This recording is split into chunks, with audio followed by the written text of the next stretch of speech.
Hey guys, Rob here at 3D Printscape. Today I'm going to show you how to fix a wobbly build plate such as this. As you can see, it moves around quite a bit. I did a video similar to this a while back, but it was focused on really just realigning it based on it getting completely knocked out of position because it got knocked around a little bit from my kids. But I had a lot of people asking for a more in-depth video because I didn't cover a lot of the things related to actually just leveling it for the first time or keeping it in level. So what I'm going to do is kind of give you a quick overview on a whiteboard of what we have to adjust and then walk you through adjusting it. And then if you have any questions about the process, you can go to leave a comment below or join me on Discord. And if you guys haven't already, make sure you hit that like button and subscribe. All right, so let's go ahead and get started. First, we're going to zoom in on the whiteboard. All right, so first thing I want to say is I apologize for the drawing. I completely suck at drawing things, but I just wanted to give you a visual representation of what's underneath the build plate. So you've got a metal frame here that sits on the supports for the y-axis. So with the Ender 3 Pro, that's a 40 by 40 frame. And then you've got 4 wheels, 2 on each side that kind of align it. These 2 wheels, well, I guess really all 4 wheels, have your standard bolts, so you'll tighten it down based on the bolt. But on the right hand side, and this is really the key where you'll be able to dial things in, is you have the eccentric bolts on this side, or nuts, and you will tighten those a little bit just to bring it in. I'll show you what I'm talking about here. I'll zoom in close on my printer.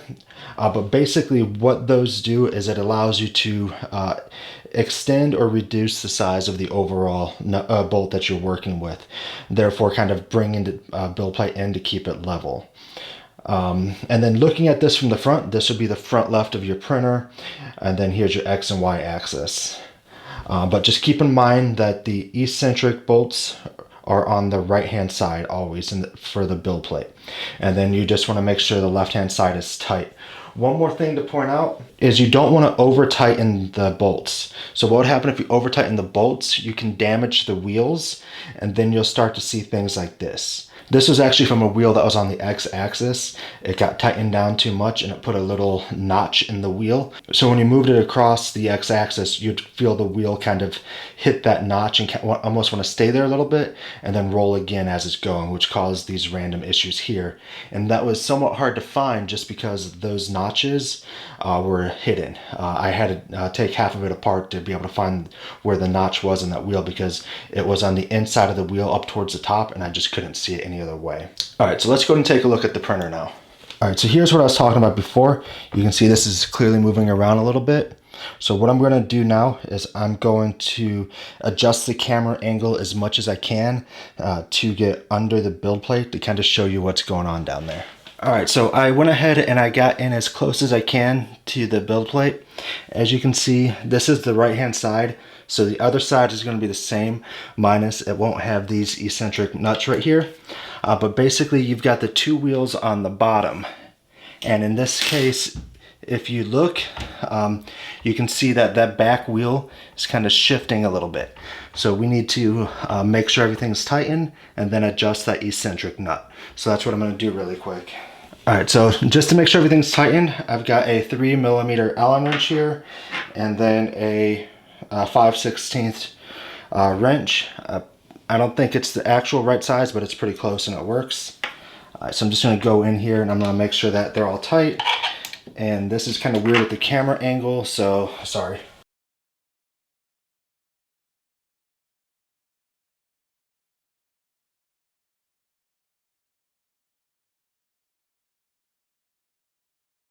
All right, so just got the Allen wrench at the bottom and the wrench up top, and I'm just tightening this down a little bit, and I'm going to do the same on the back here. All right, so I got the front one tightened now. I'm going to do the back here, then we'll adjust the eccentric nut. In most cases, it's easier if you flip this over to get to these, but I'm trying to record it too, so I'm just leaving it like this.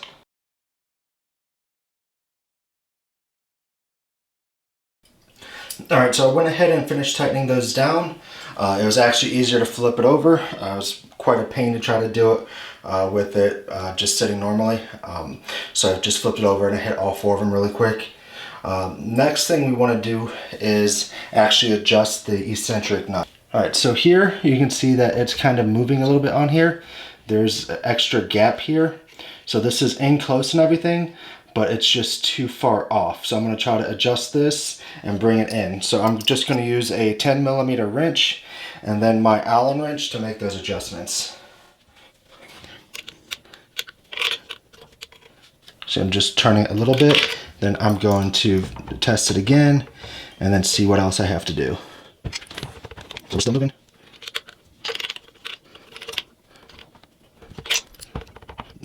Not moving quite as much now, but still moving.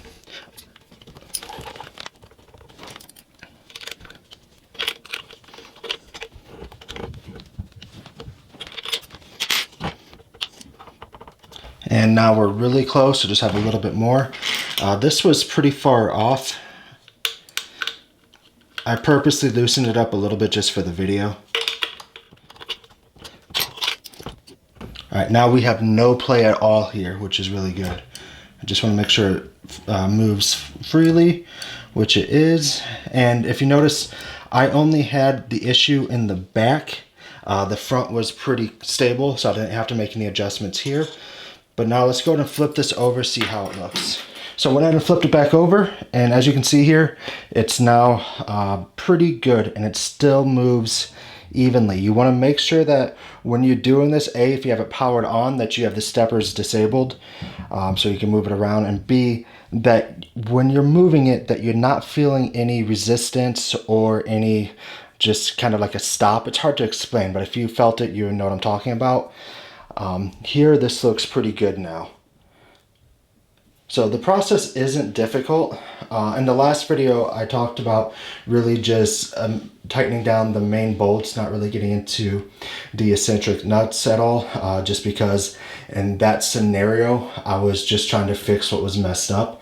But again, I had a lot of people make notes that it didn't quite work out for them or that it was missing things. So I figured it made sense to do a video actually covering everything versus just what I was working on at that time. But now I think we are pretty good here. There's very little wobble at all, so I would be completely comfortable with this. Again, just make sure that you don't over tighten things, because that would actually make the situation worse. Alright guys, so that covers the process to fix a wobbly build plate. As you can see now, I have no give at all in this, which is what we're looking for. If you're just setting up the printer for the first time, that's when this is going to be the most important, just because it's not going to be level to begin with, and it's going to probably have some wobble, and you want to make sure that you go through and get that pretty much as stable as you can, because that's going to be the foundation for your prints. And then if you start to see things slip over time, you'll want to go back through and make adjustments, especially if you're flipping the printer around all the time or making other modifications, stuff like that to it. It will potentially have issues quicker. So I like to go back and check it, I don't know, every 3 or 4 months, or if I'm actually seeing an issue with it.